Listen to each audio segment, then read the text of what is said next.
Hello বন্ধুরা, good morning. আশা করি সকলে খুব ভালো আছো এবং সুস্থ আছো। আমিও বেশ ভালো আছি।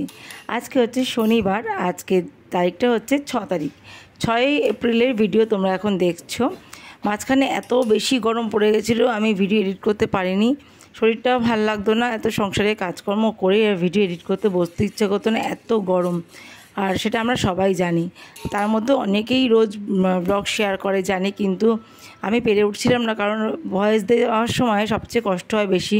ভয়েস ওভার যখন দিই আমরা, তখন তো পাখাটা বন্ধ করে দিতে হয়, আর পাখা বন্ধ করে এই গরমে ভয়েস দেওয়াটা খুবই কষ্টের একটা ব্যাপার। মাঝখানে সেই জন্য 3-4 দিন আমি কোনো রকম ভিডিও শ্যুটও করিনি, এডিটও করিনি, সেই জন্য গ্যাপ হয়ে গেছে। আর আমি সেই জন্য অনেক লেট করে ভিডিওটা আপলোড করছি। তো আশা করব সম্পূর্ণ ব্লগটা তোমরা দেখবে, একটু স্কিপ করবে না, খুব ভালো লাগবে আজকের ব্লগটা তোমাদের। তো প্রথম থেকে যারা শেষ পর্যন্ত ব্লগটা দেখবে তাদেরকে বলবো, যদি নতুন বন্ধু হয়ে থাকো চ্যানেলটা প্লিজ সাবস্ক্রাইব করে তারপর যেও। আর যারা আমার চ্যানেলটাকে সাবস্ক্রাইব করে ভিডিও দেখা শুরু করে দিয়েছো তাদেরকে অসংখ্য ধন্যবাদ জানাই। আমার নতুন একটি ব্লগে সবাইকে অনেক অনেক স্বাগত ও ভালোবাসা জানিয়ে ব্লগটা শুরু করে দিলাম। তাহলে চলো ব্লগটা দেখতে থাকো, স্কিপ করো না, হ্যাঁ। আর আজকে সকালে দুধ চা বানাচ্ছি, তার কারণ আছে। একজন এসছে, আমার হাজব্যান্ডের এক চেনা মানুষ, সে নিচের ঘরে বসে আছে, আমার হাজব্যান্ড গল্প করছে, তার সাথে কথা বলছে। এবার সে দুধ চা খায়, আমার হাজব্যান্ড বলো দুধ চাই করো। সকালে একবারে দুজনে দুধ চা করলাম, নাহলে সকালে প্রথম চাটা লিকার চা খাই। নিচে গিয়ে ওদেরকে চা দিয়ে আসবো, আর আমি এখন ওপরে বসে চা খাবো আর সঙ্গে একটু ফোন ঘাঁটবো। তারপর তো সংসারের কাজকর্ম শুরু করতে হবে, অনেকটা বেলা হয়ে যাচ্ছে। আর প্রচণ্ড গরম এখনও, যখন এই ভয়েস দিচ্ছি খুবই কষ্ট হচ্ছে, এত গরম। জানি না আবার কবে বৃষ্টি হবে। এটা 6 তারিখ শনিবারের ব্লগ। 7 তারিখে ব্লগটা শেষ করব, মানে পরের দিন সকালে শেষ করব। আজকের ব্লগটা একটু অন্যরকম লাগবে, দেখতে থাকো, একটু স্কিপ করো না কিন্তু।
আজকে সকালে জল খাবারে খেয়েছিলাম জল মুড়ি, জল দিয়ে চিনি দিয়ে যে মুড়ি খায় না, সেটা খেয়েছিলাম। আজকে অনেক দিন বাদে জল মুড়ি খেলাম, যা গরম পড়েছে ইচ্ছা করে রুটি কিছু বানাইনি, রুটি ফুটি বানাইনি, আর অন্য কিছুও বানানোর কথা ভাবিনি।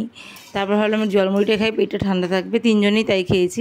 আর এখন লাঞ্চে বানালাম দেখলে পনিরের তরকারি, পনির দিয়ে আলুর দিয়ে সর্ষে পোস্ত বেটে রান্না করেছি কাঁচা লঙ্কা দিয়ে। আর এখানে এই যে হাঁড়িতে ভাত আছে, আর এখানে দেখো সজনে ডাঁটা দিয়ে আলু দিয়ে বেগুন দিয়ে কাঁচা লঙ্কা টমেটো দিয়ে একটা মাখা মাখা তরকারি করেছি, দেখো কালো জিরে একটু মিষ্টি দিয়েছি। আর এই যে পনির আলুর ঝোল করেছি। আর এখানে করছি লাউয়ের খোসা ভাজা। লাউয়ের খোসা ছিল, মানে আগে লাউ করেছিলাম, সেই লাউয়ের খোসাগুলো ফ্রিজে রেখে দিয়েছিলাম, সেই খোসাগুলো আলু দিয়ে ভাজা করছি। এর মধ্যে পেঁয়াজও দেয়, জানো তো, পেঁয়াজ দিলেও খুব ভালো লাগে। যেহেতু একটা শনিবার, সেই জন্য কালো জিরে দিয়ে এরকম ভেজেছি।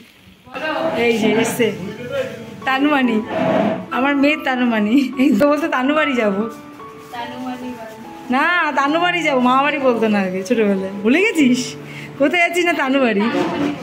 কাঁচের গ্লাসটা দে না, এই তো কাঁচের গ্লাসটা আমার মাজা নিয়ে এসছে একটা। খালি হাতে আসতে পারে না, বেশি বড় হয়ে গেছে। খালি হাতে আসতে পারে না, বেশি বড় হয়ে গেছে। কিরম গরমটা, কিরম কিরম লাগছে ঘরটা? এসি এসি কুলকুল না তোদের এরকম? এরকমই।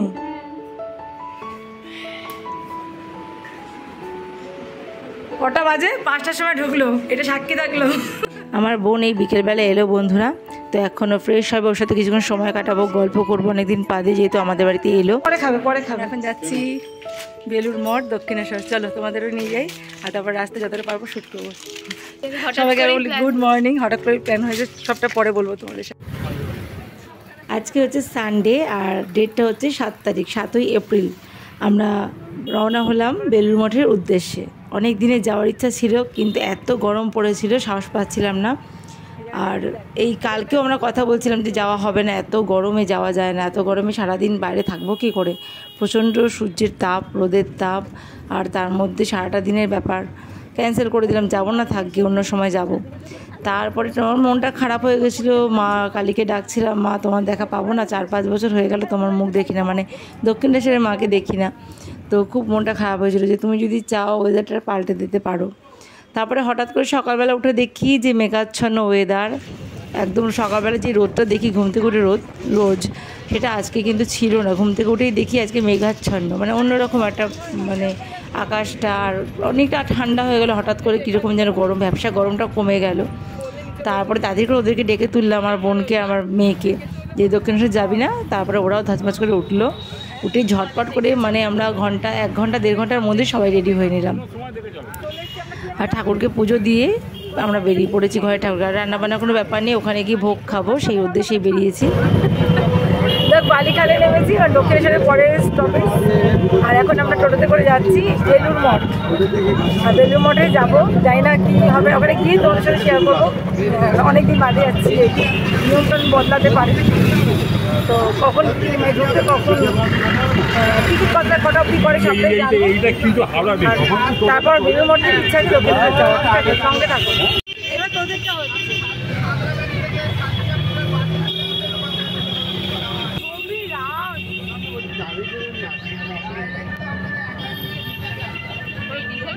আমরা বাস থেকে নামলাম বালিঘাট স্টপেজে। আর বাড়ি থেকে তো দেখলি টোটো করে আসছিলাম, টোটো থেকে নেমে বাসে উঠেছি। 2টো বাস পাল্টে এসেছি, কিন্তু ভীষণ কম সময়ের মধ্যে চলে এসেছি। এই পথটা খুবই তাড়াতাড়ি হয়ে যায় আসলে পরে। আর মেট্রো স্টেশনটা আমাদের বাড়ি থেকে যেহেতু অনেকটা দূরে, সেই জন্য মেট্রোটা পাইনি। বাসে করে এসে, রবিবার ছিল তো ফাঁকাই ছিল। আর বাস থেকে নেমে দেখো আবার টোটোতে উঠলাম। এটা হচ্ছে একদম গিয়ে নামো বেলুড় মঠের সামনে। তো ভীষণ ভালোভাবে আসলাম, কোনো অসুবিধা হয়নি, বসার জায়গা পেয়েছি, ফাঁকা বাস, রাস্তাঘাটও অনেকটা ফাঁকা সানডে বলে। আর আজকে ওয়েদারটা ভীষণ সুন্দর ওয়েদার, ভীষণ সুন্দর, মানে একদম রোদের তাপ নেই।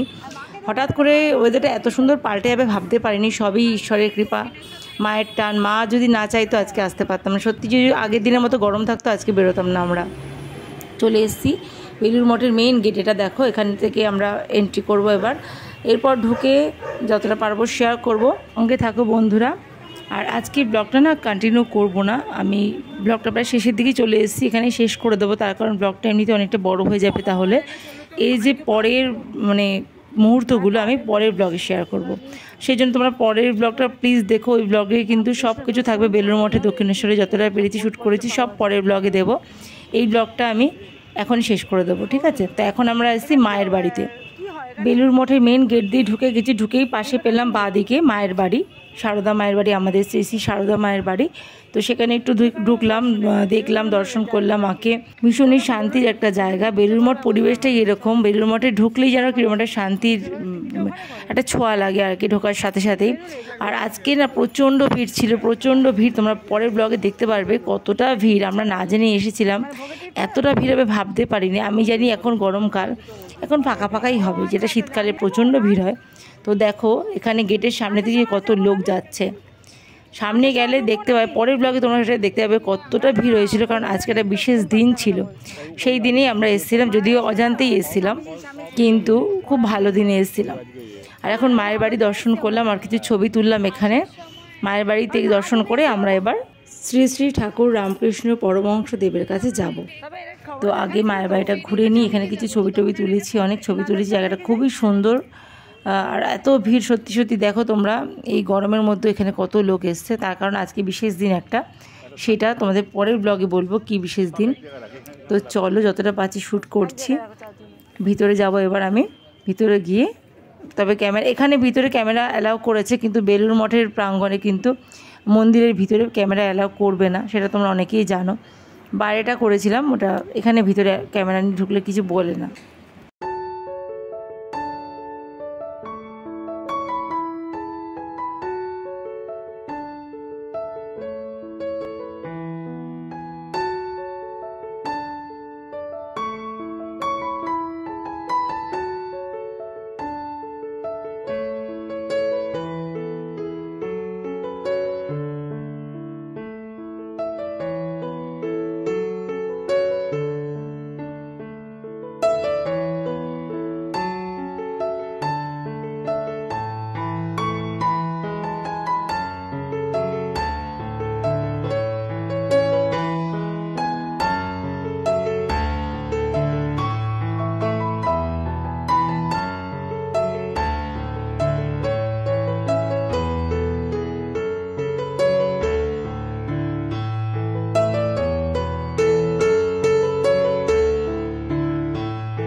আমরা মায়ের বাড়ি থেকে বেরিয়ে যাচ্ছি। আর মায়ের বাড়ি গেটের সামনে এটা কত সুন্দর ফুল গাছ দিয়ে সাজানো, তোমরা তো দেখতেই পেলে।